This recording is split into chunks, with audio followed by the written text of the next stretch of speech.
Chapter 7. The Predecessors. Around these years, an Al-Bed man named Sid gathered as many Al-Bed as he could and rebuilt their lost home in Bikanel Island. This place would simply be called home, and Sid would become the leader of the Al-Bed. A young Yevon priest named Braska visited this place often, attempting to better the relations between the Al-Bed and the rest of Spira. During his visits, he fell in love with an Al-Bed woman, this being Sid's sister, and when he was 27, the same year as Seymour's failed pilgrimage, they eloped. Marrying an Al-Bed woman, what Yevonites considered a heretic, Braska was cast out of the clergy, and likewise, Sid cut off all contact with her sister for marrying a Yevonite, especially a Yevonite priest. However, a year later, they had a child named Yuna, named after Yuna Leska, and her birth, at the very least, lessened the tensions on both sides. 2 years later, Sid and his wife would also have a child named Riku, but soon after, Sid's wife would be killed by a rampaging Machina. Bad luck wasn't done with this family, however, because 2 years later, while heading to the Al-Bed home by ship, Braska's wife was killed by Sin. This event is what led him to the decision of becoming a summoner. Now, before we continue with Braska's story, let's back up a few years to talk about someone we're about to meet. Over in Dream Zanarkand was a drunken, arrogant, egotistical man named Jecht.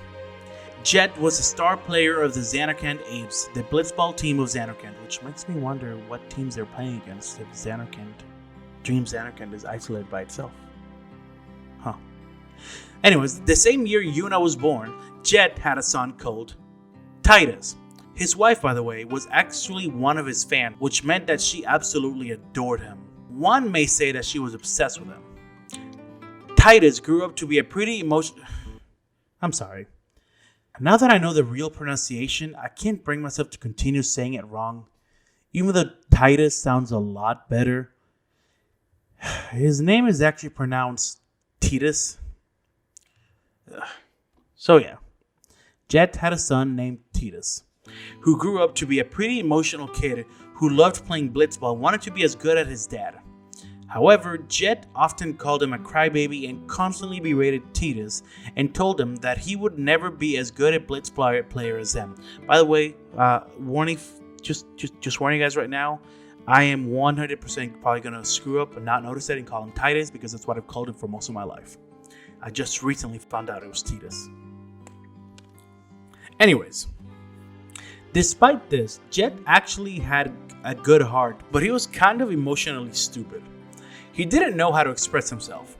The only reason he belittled Titus was to push him to do better, to push Titus into becoming better by giving him the drive to prove his father wrong. Of course, it didn't really translate that way in Titus's head. People believe that Jecht hated training because he never showed up, but in reality, he would go off by the ocean and train by himself often. It's possible that he just wanted people to believe that he had a natural talent without practicing. Despite the fact that his fans loved him and that he was in fact a phenomenal player, once he started drinking, his performance started taking a hit, which started the rumor that he was going to retire soon.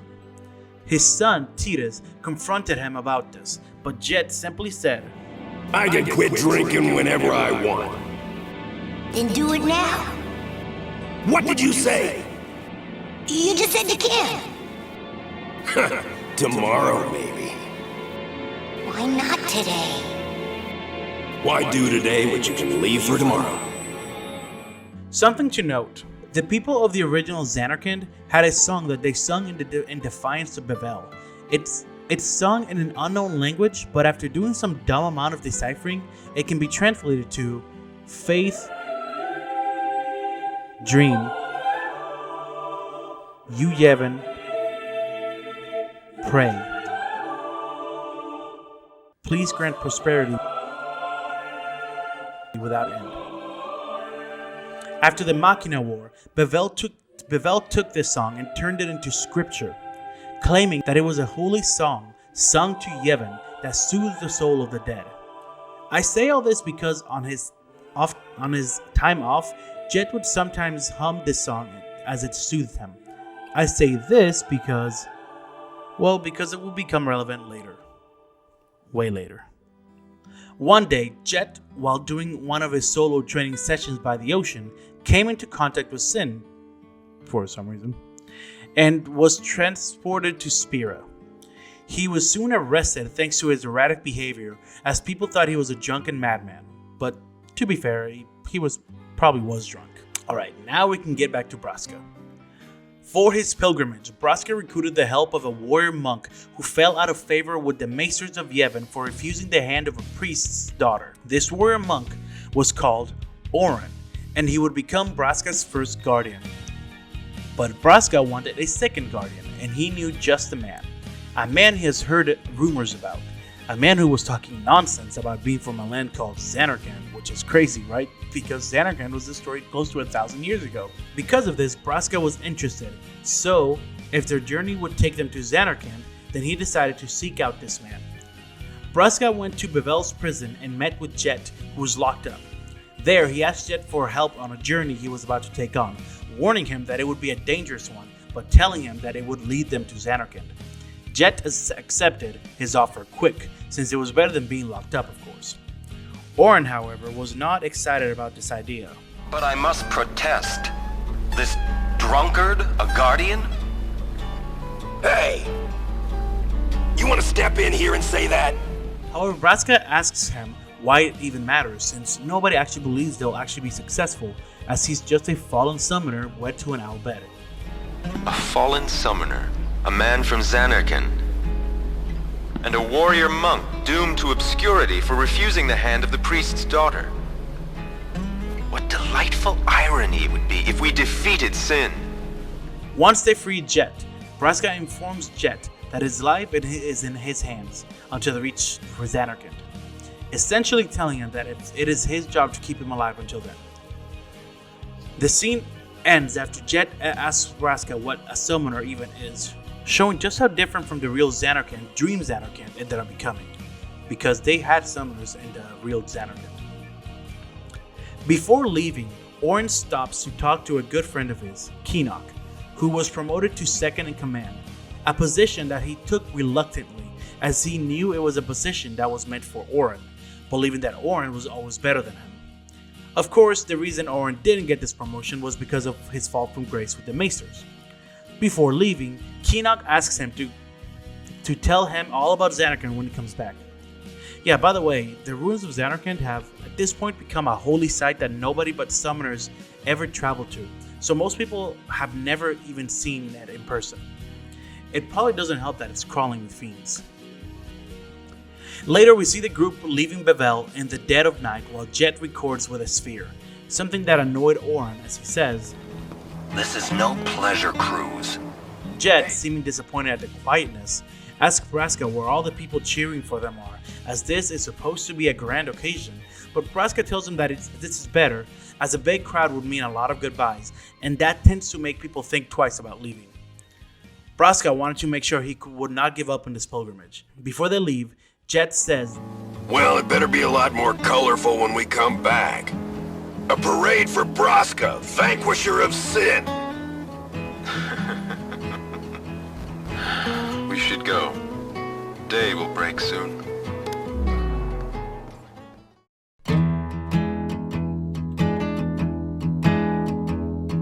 Chapter 8, Braska's Pilgrimage.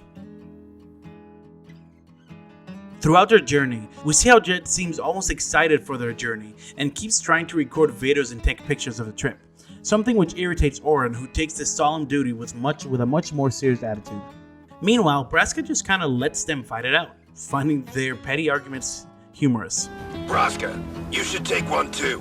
It'll make a great gift for little Yuna. I suppose. Lord Braska, we shouldn't be wasting our time like this. What's the hurry, man? Let me tell you what the hurry is. Auron! Hey, hold it steady. Why am I doing this? This is important. No fooling around. You're gonna spoil it. Whoa!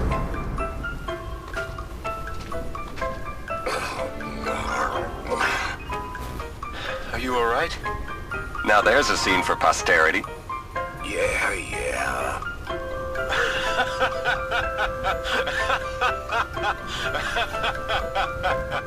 Later in their pilgrimage, when they make it to a river called the Moonflow, Braska and his party get into some trouble after Jecht, in a drunken state, gets freaked out the first time he ever sees an animal called a shoepuff, and thinking it was a fiend, he attacked it. In reality, shoepuffs are large elephant-like peaceful creatures that are used to travel across the river. Because of this, Braska had to pay the handler of the shoepuff for the damages Jecht caused, and Jecht, ashamed of himself, just lays on the ground away from Braska, while Auron records them as a way of keeping an eye on him, but honestly, probably to shame him too. Jecht, mad at himself, promises that it will never happen again, but Auron says he will just forget the promise tomorrow. When Braska steps in to calm Auron down, Jecht finally decides to stop drinking and makes a vow. Only thing I drink from now on is shoepuff milk. You're sure? We're on a journey to fight sin and save Spira, right? If I keep screwing up and making a fool of myself, my wife and kid are never gonna forgive me. So at least this trip seems to be doing Jecht some good too. Hi.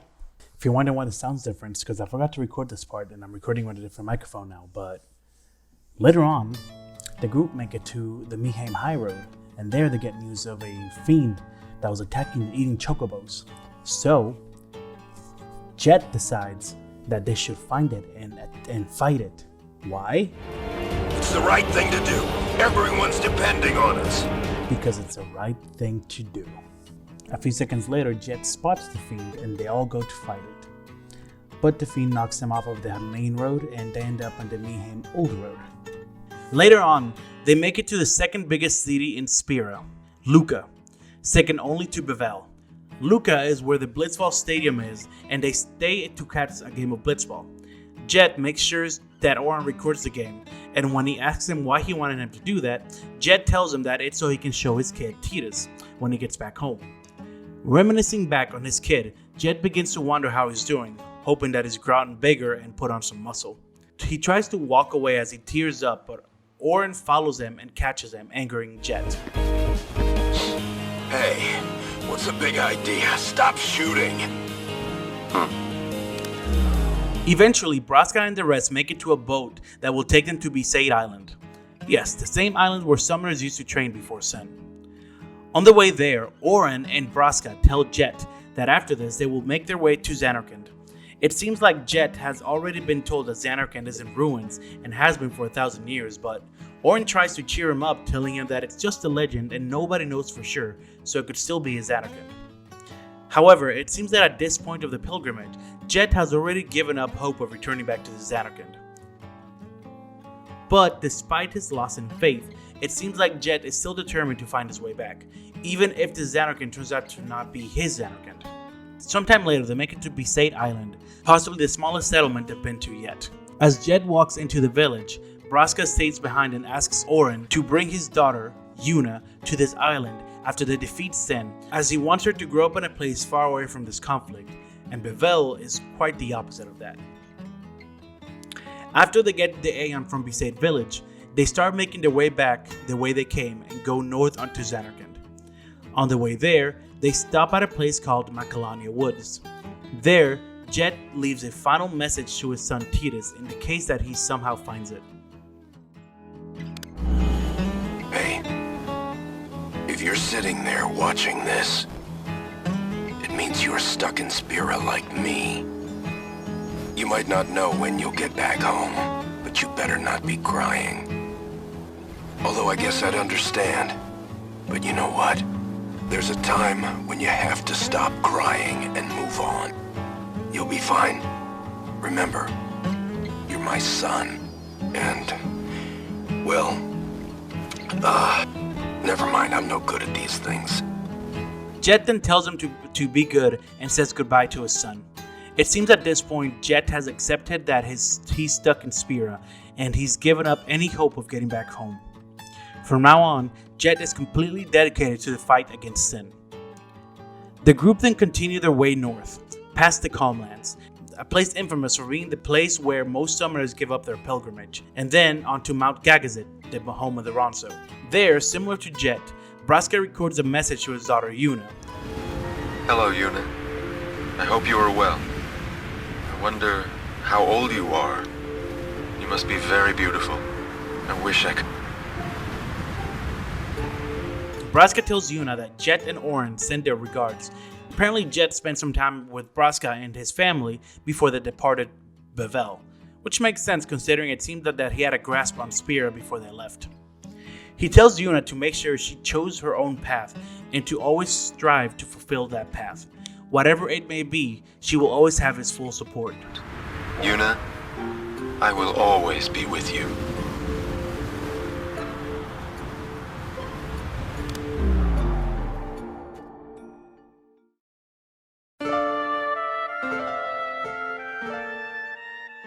Finally, after a long journey, Braska and his team make it to Zanarkand ruins. Before entering the Blitzball Stadium dome, Jecht stops to tell Braska that he doesn't have to do this.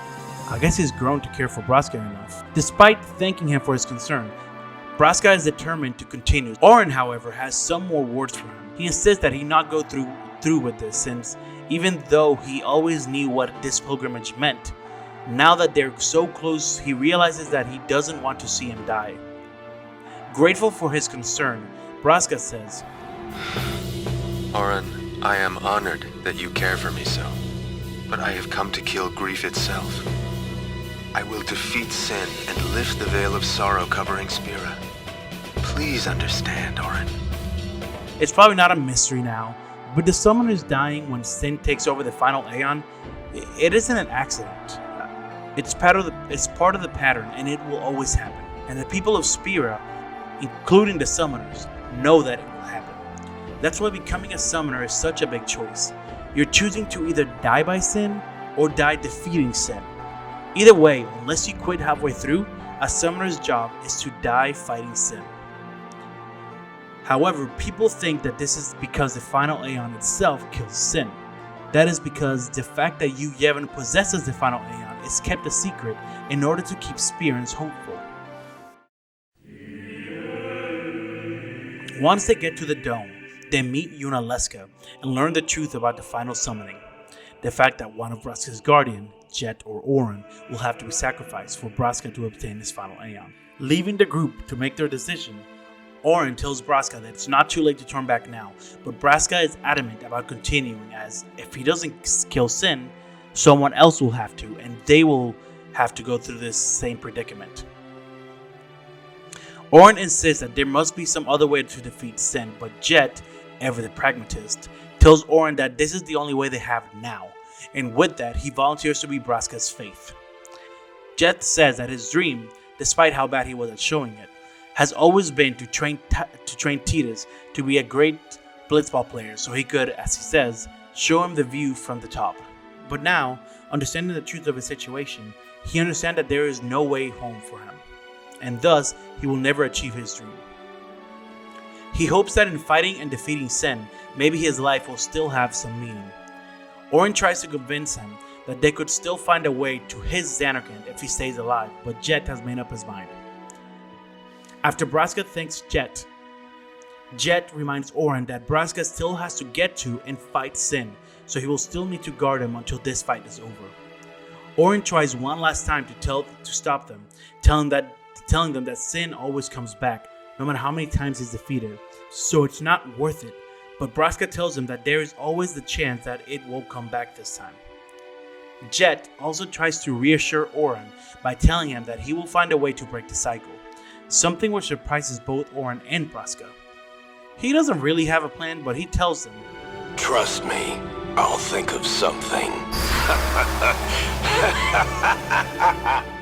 As Jecht and Braska go meet Yuna Leska, Auron falls to the ground in sorrow for not being able to stop his friends. There are no cutscenes showing the battle between Sin and Braska, but what we do know is that Braska and Jecht, as the final Aeon, faced off against Sin and came out victorious, bringing about the 5th calm and making Braska the 5th High Summoner. However, Auron spiraled down a path of anger and regret, which would be focused towards Yunalesca. After Sin's defeat, he ventured back to Zanarkand to confront Yunalesca.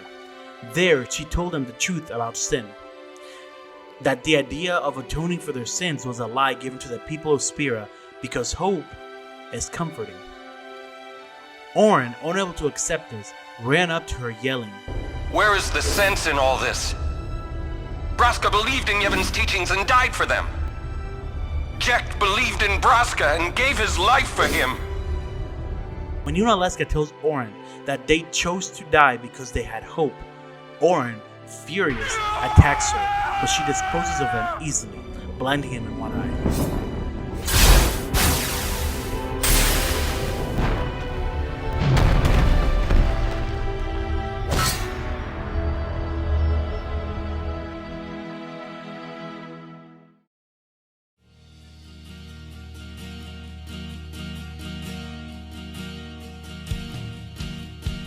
Auron, holding on to life by a thread, crawls back all the way from Zanarkand to a travel agency known by an Albert named Ren. After resting, he continued traveling to Bevel until he met a Ronso called Kimari in the outskirts of the city. I'll go more into detail as to who Kimari is later, but it would kind of break the flow to do it now. Anyways, once Auron met Kimari, Auron asked Kimari to head on to Bevel, find a girl named Yuna, and take her to Besaid Island Village. The request that Braska gave to Auron. After making this request of the Ronso, Auron drew his last breath. Kimari, having great respect for the now famous legendary guardian Auron, took this final request of a dying man and did exactly as told.